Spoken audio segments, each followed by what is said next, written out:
mooy ñam baalo mu jëm ci bis bu rëy bis bu am solo bis boo xamante ni jàmbaar production ñoo ko organisé muy le 12 juillet bii ñu jëm maanaam fële ca arène nationale Modou Anta mu ngi fi Lamine mu ngi fi la presse gaa yëpp mu ngi fi waaye dafa am loo xamante ni dafa soppeeku ci carrière ñam baalo Modou Anta man baalo mu ngi bokk bëre bis boo xamante ni moom moo ko moomal boppam te bokk ko kenn tey moo waral Parcelles Cambérène Nations Unies Cité Douane ñëpp fajar ñëpp ñëw doole ki nga xamante ni mooy ñam baalo waaye ñan yaa ngi dem ci bis boo xamante ni bis bu rëy la ci sa carrière dem nañ jëli ki nga xamante ni mooy ay kàddu jëmale ko ci ñaar dégg nga kàddu yi mu wax yëpp entraîné ngeen ba noppi teewaayu Parcelles ginnaaw ñu nuyu la bàyyi la nga nuyu mbokk internet yi lan ngay wax ci réew mi. dañuy wax auzubillah bismillah alors waaw dañuy wax bismillah auzubillah dina wax ne yàlla ñoo ngi nuyu ñu fi teew ñëpp ku nekk ak sa tur ak sa sant xam nga di nuyu waat waa Cambérène bu baax a baax ak ñu koy tëral sol bi duñ leen fàtte di nuyu Parcelles 1 ba 26 Cité Douane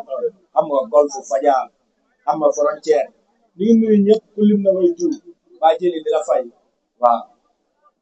nan nga waajee fi mu toll nii nag yaakaar naa ne ñu ngi ci dernier réglage ndax loo daan wax ay weer wax ay semaine nga dem ba naan bis moo ci des lan ngay waajee lan nga mën a dalalee sax. waaw ba jëli ñu doon waajee rek la ñuy waajee ñu doon waajee sunu yeneen combat yu romb mais bii nag da si raw quoi waaj nañ ko ànd ak suñu mbokk ànd ak waa Parcelles Cambérène waaw ñu war a àndal si lamb jëpp ànd ak ñoom di waaj dimanche waa incha allah. seen ndaje yi ngeen di daje yëpp bu njëkk ba dafa ñëw ñu gis benn ñan mbaalo boo xamante ni dafa tàng jër keroog dama gis beneen ñan mbaalo boo xamante ni dafa ñëw pour ruube mbay bi lan moo la dugal ci loolu. waaw ba jëli keroog ñu ñëwee noonu la ñu yabee moo tax ñu ñëwee noonu noonu la ñu yabee moo tax ñu ñëwee noonu waaw. teewaay Parcelles bis bi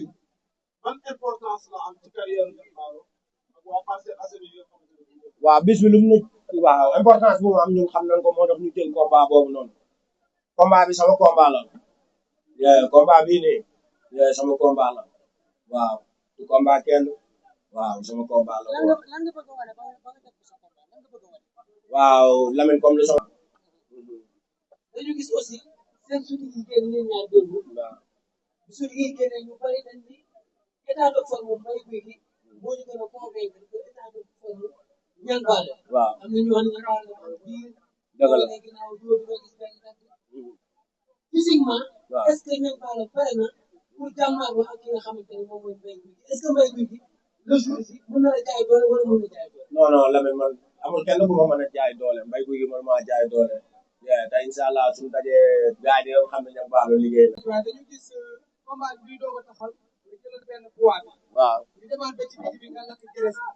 ça veut dire lan nga naan ci le jour ci nga bëgg a bëree ba mi-temps da nga bëgg a bëree am njaay joxal jóg wala demaat. waaw xam nga combat bi xam nga dama si am ay coach yoo xamante ne nii xam nga sama benn grand ku ñuy wax waaye yow sama benn jarul sax mooy tudd turam xam nga waaw daf ma fayal saal xam nga waaw ma nekkoon nag si ma ab soko waa ñu doon liggéey bu rafet dara ñaawul nag ba tey ko waa xam nga waaw sama staff daan may jël am ñu ma booleel comprendre nga est-ce que waaw ma dem préparer foofu combat bi ko waaw xam nga ñu koy wax Ahmed xam nga nekk fii si cité Aline Sow bi quoi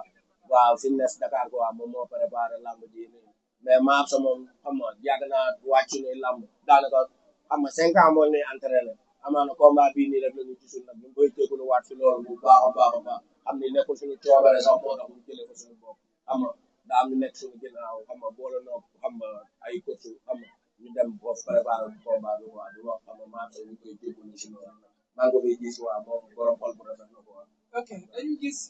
boo amoon combat da nga doon voyager wala avant ngay am combat. waaw nga dem voyager ànd ak lu mel ni Giro Seras combat bi dañu gis moo ëpp solo ci sa carrière nga toog temps lan moo waral loolu. waaw comme ku si mel ni xam nga waaw suñu benn tuutaag ñu koy wax Pape Saliou xam nga maam laay xam nga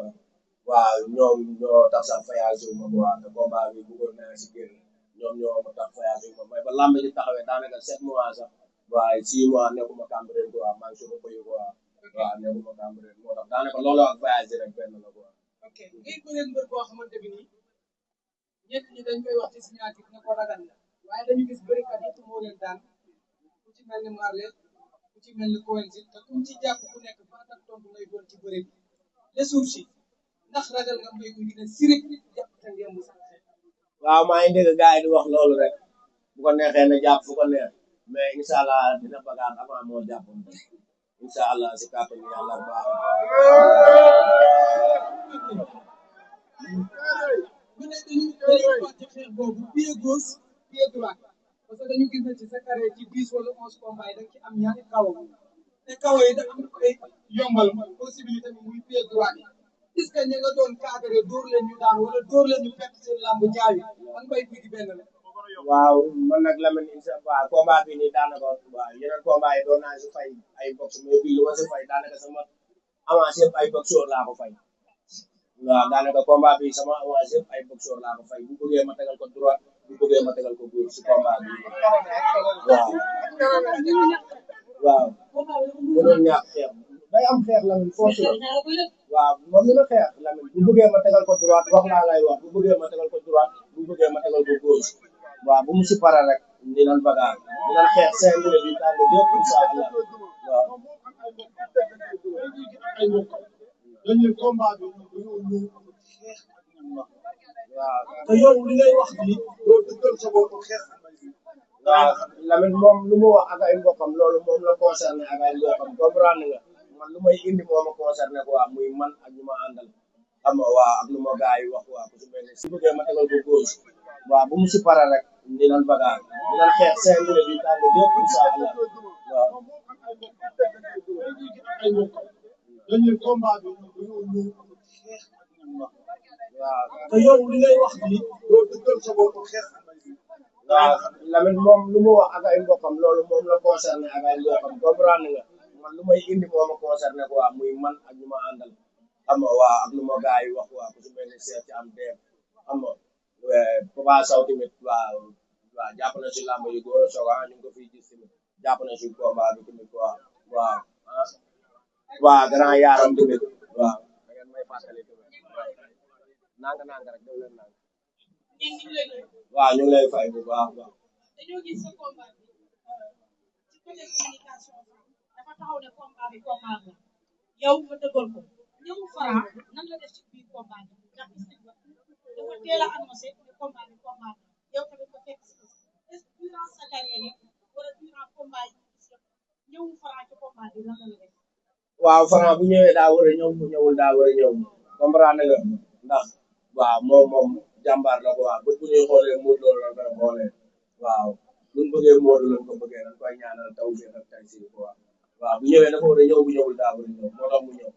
waaw. ngay bëree combat boo xamante ni favori bi yëpp nga xamante ne mooy Mbaye Guèye ñu gis ci cadre bi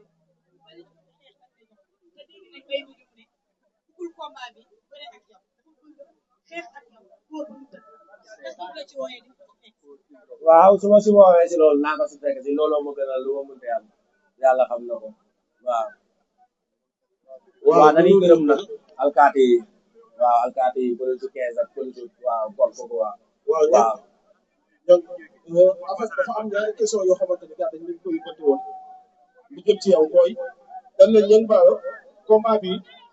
dañ la jël ko au sérieux mais combat bi dafa mel ni ambiance bi nga xamante ni moom la gën a indi ci combat bi ak signature yi tout lamb loolu bëggoon nax ci kanam diggante la kuy nag maa xamee ambiance yi mooy fecc ko tutaan bi rek def lëppal kat nag maa mën gis ma def loolu. donc boo gisee ñu jox la mooy dañoo gis ni saa boo jàkkaarloo ak moom man day dëgër man kenn xamee ma ambiance man moom day dëgër moom waaw ambiance moom théâtre kat yee kay def moom mooy ambiance waaw man du ma ambiance maanaam yëngal bi ngay yëngal. waaw mais loolu di ambiance loolu làmb la yëngal bi waaw da nga àll bi waaw mais moom moom ambiance bi ñun ambiance wala nga woote nag premier grand combat aussi tamit ñan. ok sa premier grand combat aussi parce que yaakaar naa ne di nga dugg ci làmb 2022 ba tey yaa ngi doog a bëre grand combat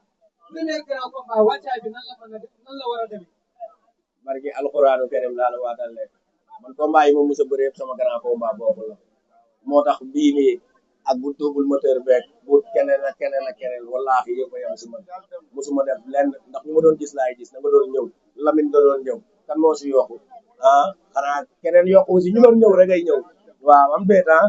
boobu ba tey grand combat la wallaahi barki alxuraanu karim laa la waatal lekk man combat yi ma mos a bëre yëpp sama grand combat boobu la moo tax bii nii ak bu double moteur beeg bu keneen ak keneen wallaahi yëpp a yem si man mosuma def lenn ndax ñu ma doon gis laay gis na nga doon ñëw Lamine da doon ñëw kan moo si yokku xanaa keneen yokku si ñu doon ñëw rek ay ñëw waaw am déet boobu ba tey grand combat la wallaahi man amuma benn problème mooy Codilo ak kii nu mu tuddee sax